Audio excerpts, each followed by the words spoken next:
Central square മാളിലെ മേലത്തെ ഫ്ലോറിൽ food court ഇല്ലേ, അവിടെ കയറിയിട്ട് ചിക്കൻ കഴിക്കാമെന്ന് വെച്ചു. ഞങ്ങൾക്കൊക്കെ ബ്രോസ്റ്റഡ് കഴിക്കാനുള്ള ആഗ്രഹം ഉണ്ടായിരുന്നു. അപ്പം ആക്ച്വലി എനിക്കും ഹയാനും സഞ്ജനയ്ക്കും മാത്രമായിരുന്നു ബ്രോസ്റ്റ് നിർബന്ധമായിട്ട് വേണമെന്നുള്ളത്. ശ്രുതിക്കും നാദരക്കും അവിടെ എത്തിയപ്പോൾ കാവാത്ത പറഞ്ഞു അവർക്ക് ചോറും മീൻകറിയും തന്നെ വേണം. പക്ഷെ ആ സമയത്ത് അവിടെ ചോറും മീൻകറിയും കിട്ടാത്ത കാരണം അവർ ഞങ്ങൾക്ക് സാത്ത് തന്നു. അങ്ങനെ അവരും കൂടെ നമ്മളെ കൂടെ ഇത് കഴിക്കാൻ വന്നു, ചിക്കൻ കഴിക്കാൻ വന്നു കേട്ടോ. അങ്ങനെ ഞങ്ങൾ ചിക്കൻ ഓർഡർ ചെയ്തു. കുറച്ച് 2 പീസ് 3 പീസിനൊക്കെ ബക്കറ്റ് വാങ്ങിയിട്ട് ഞങ്ങൾ ഷെയർ ചെയ്ത് കഴിക്കുകയാണ് ചെയ്തത്. പിന്നെ ഇതിൻ്റെ ബില്ലൊക്കെ ഞങ്ങൾ സ്പ്ലിറ്റ് ചെയ്യും. നിങ്ങളിനി പേടിക്കേണ്ട, അവർ കൊടുത്തു ഇവർ കൊടുത്തു എന്നൊക്കെ പറഞ്ഞ് കമൻറ്റ് ചെയ്യേണ്ട. പിന്നെ നമ്മൾ ഫ്രണ്ട്സ് ആകുമ്പോൾ അങ്ങനെയൊക്കെ തന്നെയല്ലേ, അങ്ങോട്ടും ഇങ്ങോട്ടൊക്കെ സ്നേഹിച്ച്.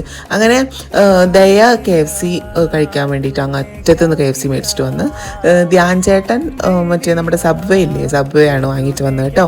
അപ്പോൾ ഞങ്ങൾക്ക് ഭയങ്കര ഇഷ്ടമാണ് ഇങ്ങനെ ഒരുമിച്ച് പുറത്തു പോയി ഫുഡ് കഴിക്കാനും ഞങ്ങളുടെ ഈ ഗ്യാങ്ങിൻ്റെ കൂടെ സ്പെൻഡ് ചെയ്യാനും ഒക്കെ. നിങ്ങൾക്ക് ഞങ്ങളുടെ ഫ്രണ്ട്സിനെയും ഞങ്ങളുടെ ഗ്യാങ്ങിനെയൊക്കെ ഇഷ്ടപ്പെടാൻ വെച്ചാൽ താഴെ കമൻറ്റ് ചെയ്യൂ കേട്ടോ. Thank you.